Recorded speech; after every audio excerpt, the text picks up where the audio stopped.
Good morning. It's time for chapter 4. When we left the story of Phoenix, Mum and Lucky were about to run for their lives as the V in the sky got bigger.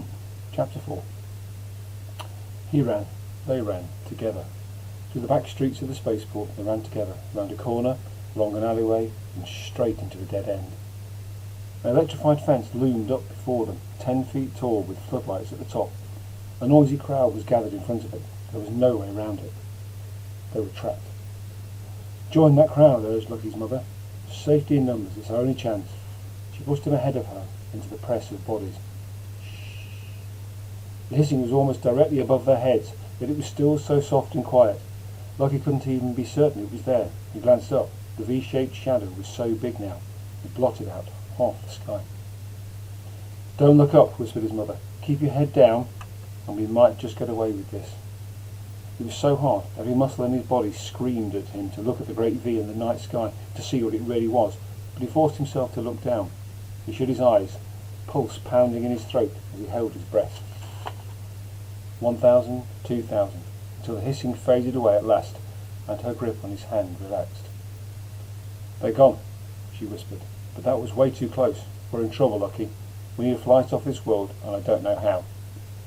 She shut her eyes, deep in thought. He risked another quick glance up and was shocked to see the stars all back in their familiar places. The sky looked totally normal and clear again. No V, no hissing, like nothing had ever happened. Did I imagine it, he wondered? Am I losing my mind?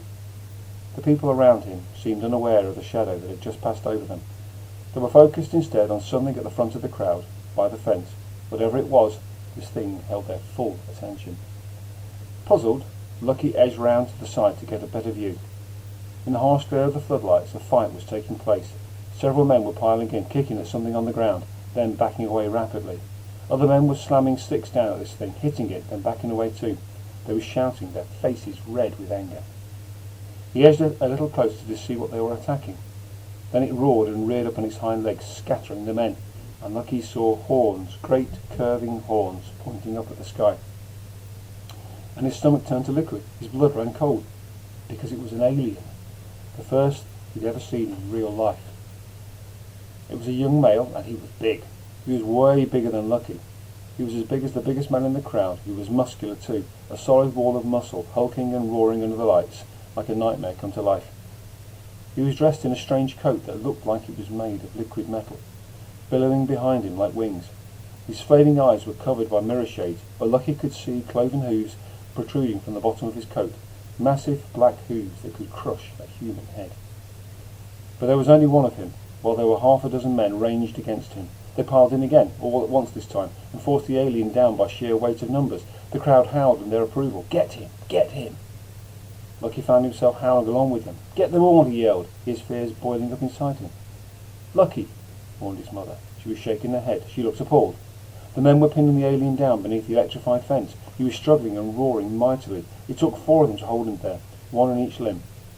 A fifth was hitting him in the face again and again. He pummeled the alien, blooding his nose. He ripped off the alien's mirror shades, revealing eyes of blue fire behind them. Call the shadow guards, screamed someone in the crowd. No, said the man who was hitting the alien. I've got a better idea. From his belt, he pulled a hand cannon. He thrust it against the alien's head where the horns met the skull. Yes, finish him, the crowd yelled as the men held the huge alien helpless there on the ground. Lucky's mother took a deep breath. I've got a plan, she whispered. You wait here, don't watch. This might get ugly. Before Lucky could answer, she was moving through the crowd. She moved in the most mesmerizing way. The people were packed in tight, but somehow she managed to twist and turn through them, and they just seemed to flow right off her. Yet she herself flowed like a fish through the water, or like water itself, like a tidal wave, gathering speed and momentum as she went. She made it to the front of the crowd, where the men were holding the alien down. No one stopped her. No one even touched her. She reached out and took the gun from the man, plucked it from his hand as if she were taking sweets from a child, and threw it away on the ground. What are you doing? Yelled the man. Lucky was as stunned as anyone. Why was she helping an alien? Why was she even getting involved? Leave him alone, his mother calmly told the men. What's he done to you? Haven't you heard? They just bombed Ares 1. They'll kill us all unless we kill them first. She shook her head. Look at the way he's dressed. He's not in their army. He's a civilian, a peaceful refugee. The only peaceful alien's a dead alien, growled the man. For your information, she said very softly, his people have a name. They call themselves the Axa. His people eat eyeballs. They worship the stars. They're not even people. Lucky's mother shook her head again.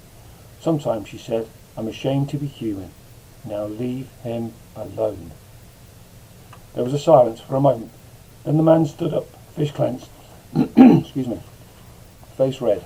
You're a devil lover, aren't you? He spat. Then you'll get the same as they do.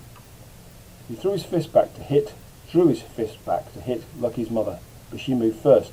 She moved faster. A blur of motion. She arced aside at exactly the right moment, and the man's fist smashed into the electrified fence behind her. He collapsed in a shower of sparks. The second man swung at her, but already she was rolling away and coming up again, her long red hair flowing behind her in the night. Moving with astonishing speed, she flicked her feet out, like a scorpion flicking its tail, and unleashed a devastating kick that hit her attacker squarely in the solar plexus. He dropped to the dirt and lay there, poleaxed. Lucky could barely believe his eyes. His mother was fighting. He had no idea why she was doing it, but she was so good, so fast and skillful. And the way she moved, it was like nothing he'd ever seen. Another man rose to face her. In that moment, the alien seized his chance. There were only two men left on top of him now, and they were distracted by Lucky's mother. With a mighty roar, he lifted them off his limbs and hurled them into the crowd. Then he grabbed the gun she'd thrown away and held it up in the air. The crowd broke up as people fled, screaming, from the huge horned beast with the cannon in his hands. The alien fired a shot into the air above his mother, in his head. In the chaos and confusion, Lucky rushed to his mother's side as the last of the crowd escaped, shrieking. And now, for the first time, he could clearly see where they were. He couldn't have been more different to the clean white spaceport terminal. Behind the electrified fence, the only buildings were some filthy-looking shacks and warehouses. There was a big red warning sign on the fence, Danger, Alien Refugee Camp. It looked like the poorest part of town. Lucky's heart thudded in his throat. Every instinct told him to follow the crowd away to safety, but his mother held him there as the alien advanced on them. His massive hooves thumped on the ground as he came. His horns glinted in the floodlights. Blue fire burned in his eyes. It's okay, Lucky's mother said calmly. You're going to put that gun down now, aren't you? Because from the stars we all came. And to the stars we return, said the alien. He stared at her, the fire in his eyes flashing. How do you know that? Who are you? Let's just say I'm a friend, she replied. Lucky gaped at them, both speechless. He'd never heard an alien voice before. He'd never heard them on the news. He'd always imagined they just roared and snarled like animals. Yet this one sounded very human. And for her part, his mother was acting so strangely. He barely recognized her. Where's your ship? She asked the alien as he put the gun down. You still have a ship, don't you? Best ship in the galaxy, except she's stuck in Aries, like we are. The alien wiped his bloody nose and retrieved his mirror shades. You can't leave this poxy system without our navigation. They took it away from us. Lucky's mother nodded. She peered thoughtfully at the refugee camp behind the fence in the floodlight's glare. If someone could help you with that problem, she said, if someone could give you what you need, would you leave a Phoenix? Of course, like a shot. Even though the government just suspended space travel, you'd take off without clearance, you'd risk shadow guards coming after you. Heck yeah, roared the alien, stamping the ground with a hoof. Anything to get out of this hole. After what just happened, I wouldn't care who came after me. I'd be gone. Very good, she said with quiet satisfaction. So here's the deal. We've got what you need. We'll let you use it if, in return, you give us a ride off Phoenix. All this time, Lucky had been struggling to understand. How did his mother think they could help an alien? But this last part was all too clear, and he couldn't believe his ears. What? He cried. Is that your plan? You're saying we should go with him? Lucky, she said softly. Enough. We're at war with them, he protested. They're the enemy. My father's... Lucky, I said. That's enough. She turned to the alien. I'm sorry. The alien shrugged. Kid's right, he said. What are you asking me for? What are you asking me for when there's all these human ships in port? She glanced up at the night sky. This place will be crawling with shadow guards in a minute, she said. We need to get out of here, and so do you. I swear we'll help you get your ship off the ground, and by all the stars we need your help.